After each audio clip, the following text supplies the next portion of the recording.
Hello, this is Jason Chance with Tricycle and Run, the multi-sport store in Talbot County, located at 929 South Talbot Street. We can be reached at area code 410-745-2836, and we're going to expand our line of videos to answer some questions that people have. The most common question would be how to change a flat tire. Now, we're doing this series because we have 10 days away from us, part of the Maryland Triathlon Series with Setup Events. We're doing the first ever Maritime International Distance Triathlon. You can find information about that with Setup Events and look under the Maryland Triathlon Series. So the first thing we're going to do is we're going to take a look at the bikes. This is my bike here.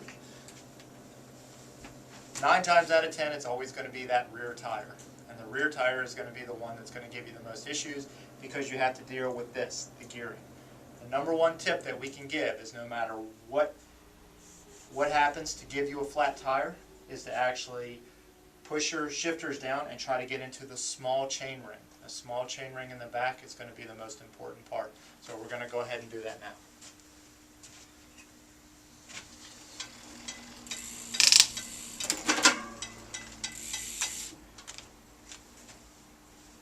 When we push down to the small chain ring, you'll see that it opens up this gap in here. That's actually the gap that we're going to be taking the tire out of. So that's kind of help us out a lot more, especially taking the tire off and putting the tire back on. So we're going to release the quick release on the left side, and you're going to unscrew so that you release the tension on the bike. If you have a road bike or you have a bike that has adjustable calipers in it, you're going to actually, the tire will already be deflated, so you're not going to have to worry about getting past your brakes. Depending on your bike, you're going to want to take a look if you have vertical or horizontal dropouts in the back. This has vertical dropouts. All I did is lift the bike frame away, and you see that the tire came right off. That's because of the decreased tension there in that chain. So now we have our tire. Grabbing a hold of the frame, lifting straight up. Come get a side view. Lift straight out. Okay, the first most important thing is if you have a little collar that's here on your valve, you're going to want to take that little collar off. Otherwise, you're never going to be able to take your tube out of the bike. Now, it's very important. We're showing you here 3 different valve lengths. There are 32 millimeter valve lengths, which is the shortest, the 48 millimeter, which is the middle, and then the 60. It's very important if you have dishing in your wheel like this, which is a much wider valve, that you know and that you ask your local bike shop for the appropriate size valve. If you have a much deeper, sometimes you have to get an actual extension that you can attach. So just for posterity's sake, we're going to actually deflate this. Granted, you would not do that on the side of the road. There are 2 different methods to which to take a tire off. All you're trying to do is open the tire up, get it unseated so that you can pull the tube out. The first method is you're going to take a tire lever, which normally you'd have 2 or 3 with you. You're going to scoop underneath and you're going to try to pull this bead off. You pull that down and the little hook actually hooks onto the back side. You would take the next one and you would come a little bit further down and you would actually hook and you would pull the exact same way and you would work yourself around. You would unhook, and you would go all the way around the tire. The other way, which is, we'll say, the cool way to do it, is to take one lever like this, hold on to the tire nice and tight, and pull it towards you, unzipping the tire. Chances are you're going to punch yourself in the face at least 1 time. We're rotating all the way around, and boom. That's a quick way to do it on the side of the road. Now all I'm doing is I'm actually going after the tube that's inside. I don't want to pull the whole tire off. There's my flat tube. So yes, I have a flat, but why do I have a flat? Was it something that I did, or did I run over something, or is there something still inside of my tire? What I'm going to do is I'm going to visually look in front of where I'm moving my hand, and then I'm also going to move my hand very gently on the inside. If I find something that pokes me or that I can feel, I have to get that out of there. Otherwise, the next tube that I put in there is going to go flat as well. This tire is good. Now we've got our old tube that's out of our bike. We've got a new tube. Normally we've taken this out of a tube pouch or something like on our bike. I carry it in a bento box in the front. A little mechanics trip that will that will help you out here is to actually try to get some air inside of your tire. What you'll have to do is unscrew the little valve that's on the end of your Presta. When I tighten this back up, now the air is stuck in there. What this does is it gives the tire shape. If it's completely flat, it can twist on itself, and when I let go, it would stay twisted. You see there, when I twist on it and then I let go, the tire rights itself. It's very important so that you don't get it flat inside of the tire. So what I'm going to do now,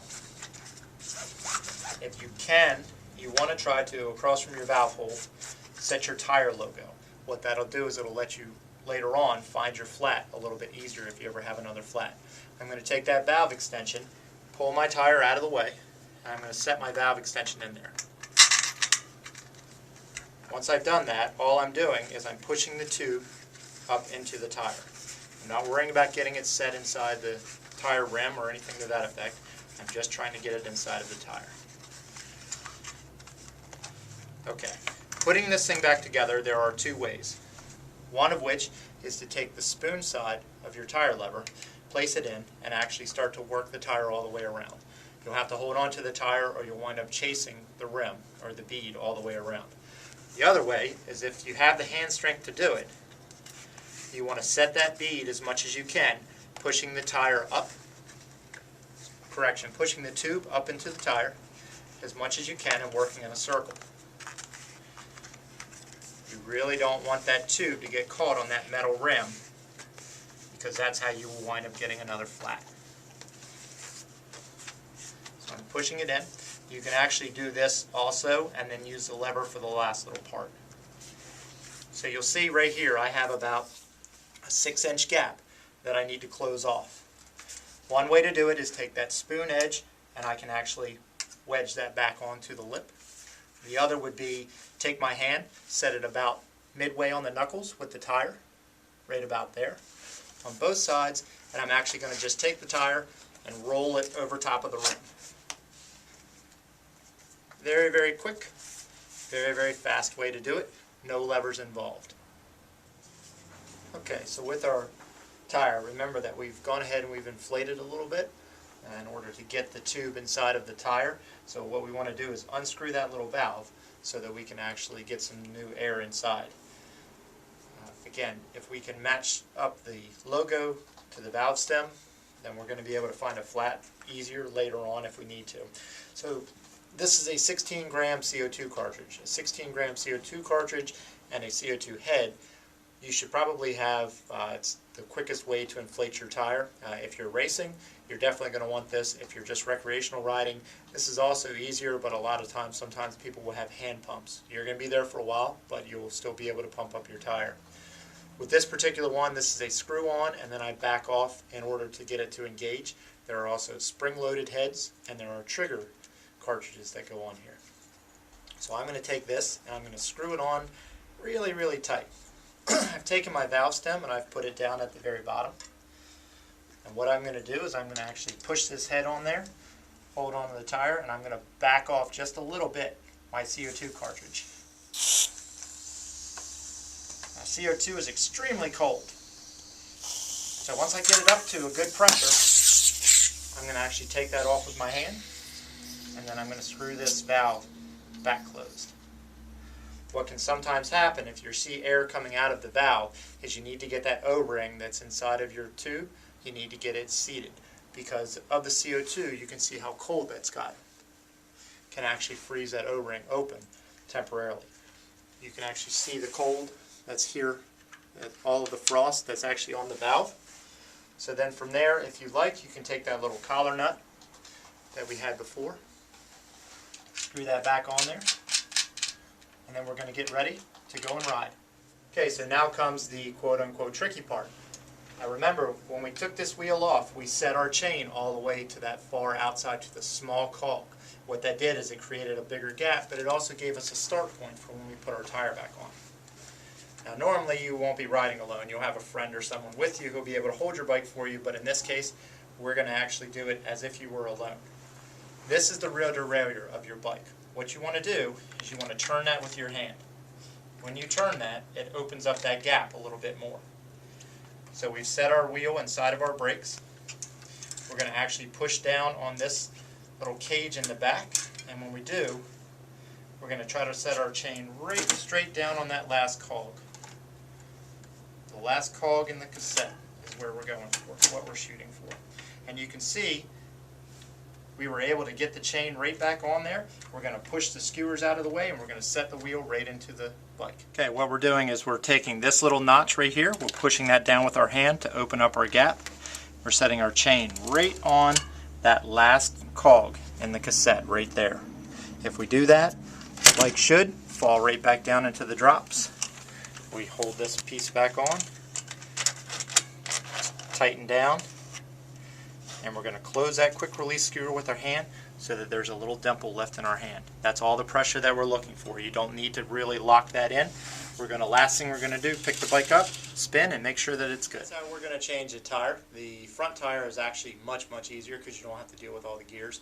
The most important things to remember are, one, if you can, switch down to a lower gear, and two, when you're going to put your new tube inside, put a little bit of air inside of it first, and it will save you a lot of headache. This has been Jason with Tri-Cycle and Run, located 929 South Talbot Street, St. Michaels, Maryland. You can check us out on the web at www.tricycleandrun.com, and keep checking back here on our YouTube channel for more videos. Thanks.